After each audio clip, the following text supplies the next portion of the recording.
അത് BJP-യെ മനസ്സിലാക്കാതിരുന്ന, BJP ഇല്ല എന്ന് പറഞ്ഞ് പഠിപ്പിച്ച പാർട്ടിക്കുണ്ടായ അല്ലെങ്കിൽ നേതാക്കൾക്കുണ്ടായ പരാജയമാണെന്ന് അദ്ദേഹം പറയുന്നുണ്ട്. ആ വാക്കുകളിലേക്ക്, ആ BJP സുധാകരൻ ബൈറ്റിലേക്ക്.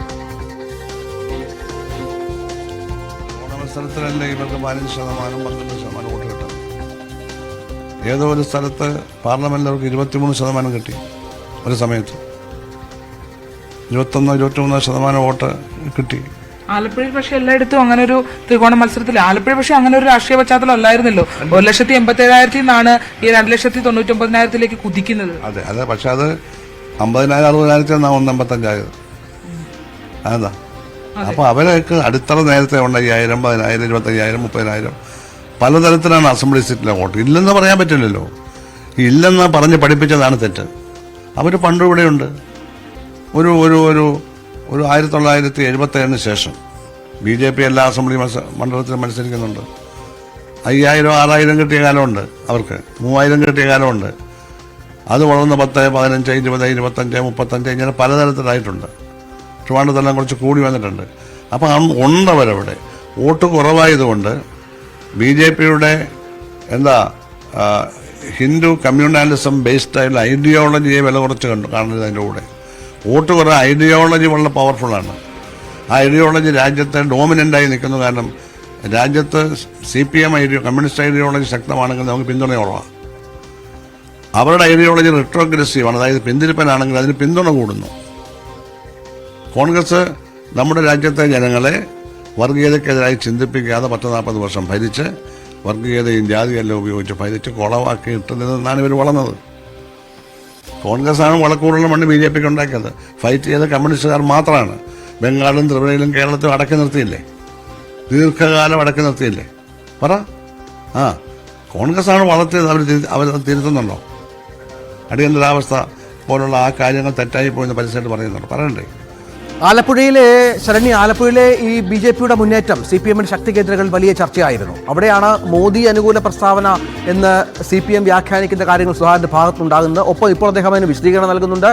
ഇപ്പോൾ എങ്ങനെ BJP ഈ കേന്ദ്രങ്ങളിൽ വളർന്നു, അതിനെ CPM എങ്ങനെ ചെറുതായി കണ്ടു, നേതാക്കൾ അതിനെ അവഗണിച്ചു എന്നുള്ളതും കാണിക്കുകയാണ്. താനൊക്കെ ഉള്ള സമയത്ത് ഉള്ള BJP-യുടെ അവസ്ഥയും താൻ പാർട്ടി സംവിധാനത്തിൽ നിന്ന് മാറി നിൽക്കുന്ന അവസ്ഥയിൽ, താൻ അത്ര സജീവമല്ലാത്ത സാഹചര്യത്തിൽ BJP കഴിഞ്ഞ 2 ലോക്സഭാ തെരഞ്ഞെടുപ്പുകളിൽ മുന്നോട്ട് വന്ന സാഹചര്യവും ചൂണ്ടിക്കാണിക്കുന്നുണ്ട് അദ്ദേഹം.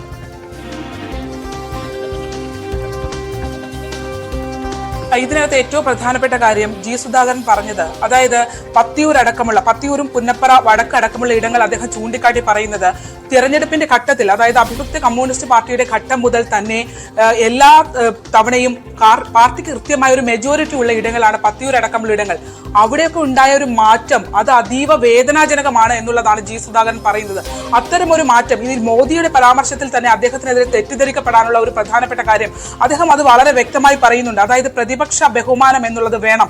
മോദി ഇന്ത്യയുടെ പ്രധാനമന്ത്രിയാണ്. പ്രധാനമന്ത്രിയായി നിൽക്കുന്ന ഒരാളെ അസഭ്യ വാക്കുകൾ വെച്ചല്ല നമ്മൾ പറയേണ്ടത്. ശക്തന്റെ ശക്തി അറിഞ്ഞ് അതിന് മുകളിൽ ഫൈറ്റ് ചെയ്യുന്നവന് മാത്രമേ വിജയിക്കാൻ കഴിയൂ എന്നുള്ളതാണ്. അവരുടെ ശക്തി എത്രയെന്ന് നമ്മൾ വിലയിരുത്തുന്നതിൽ തെറ്റുപറ്റിപ്പോയി. അവിടെയാണ് തിരുത്തു വരേണ്ടത് എന്നുള്ളതാണ് മുതിർന്ന നേതാവായ സുധാകരൻ പറയുന്നത്.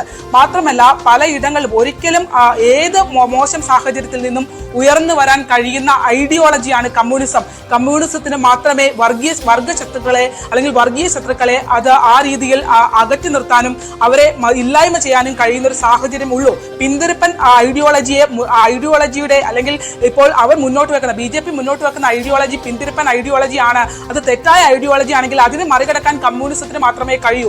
അത്തരത്തിലൊരു പരിശോധന നടത്തുന്നത്, അത്തരം ഒരു അപകടം മുന്നിൽ കണ്ട് പ്രവർത്തിക്കുന്നതിൽ പാളിച്ചു വന്നു. അതിൽ തിരുത്തൽ വേണമെന്നാണ് അദ്ദേഹം പറയുന്നത്.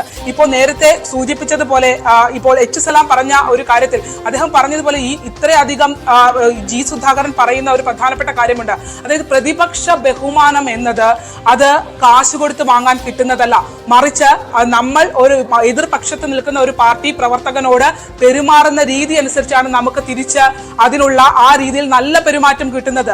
അങ്ങനെ പെരുമാറുന്നവരായിരുന്നു പണ്ടുള്ള രാഷ്ട്രീയ നേതാക്കന്മാർ, ഇപ്പോഴുള്ള രാഷ്ട്രീയ നേതാക്കന്മാർ. എന്നാൽ അവന്റെ ശക്തി അറിഞ്ഞ്, എതിർഭാഗത്ത് നിൽക്കുന്നയാളുടെ ശക്തി അറിഞ്ഞ് അതിന് മുകളിൽ നിന്ന് ഫൈറ്റ് ചെയ്യേണ്ടതാണ്. അത്തരത്തിൽ ഫൈറ്റ് ചെയ്യണം. അതൊരു ദീർഘവീക്ഷണത്തോടെയുള്ള കാഴ്ചപ്പാടാണ് സുധാകരൻ പങ്കുവെക്കുന്നത്. അതായത് LDF വേഴ്സസ് UDF എന്നുള്ള രാഷ്ട്രീയ ചിത്രം പല സ്ഥിതി അനുസരിച്ച് മാറാനുള്ള സാഹചര്യം നിലനിൽക്കുന്നു എന്നുള്ളതാണ് അദ്ദേഹം വ്യക്തമാക്കുന്നത്. ആ ചിത്രം മാറാതിരിക്കണമെങ്കിൽ വലിയ ക്യാമ്പയിനുകൾ സംഘടിപ്പിക്കണം. അതായത് ഇപ്പോൾ ഈ ഗൗരിയമ്മ പാർട്ടി വിട്ടു പോകുന്ന ഘട്ടത്തിൽ പോലും CPM അതിന് ഈഴവാദി പിന്നോക്ക വിഭാഗങ്ങൾ, അത് പാർട്ടിയോട് വളരെയധികം ചേർന്ന് നിന്ന വിഭാഗമാണ്. അവർക്കിടയിൽ വലിയ ക്യാമ്പയിനുകൾ CPM നടത്തി, പാർട്ടി നടത്തി, അത്തരത്തിൽ കാര്യങ്ങൾ പൊതുയോഗങ്ങൾ വിളിച്ചു ചേർത്തി ജനങ്ങളുമായി സംവദിച്ചു.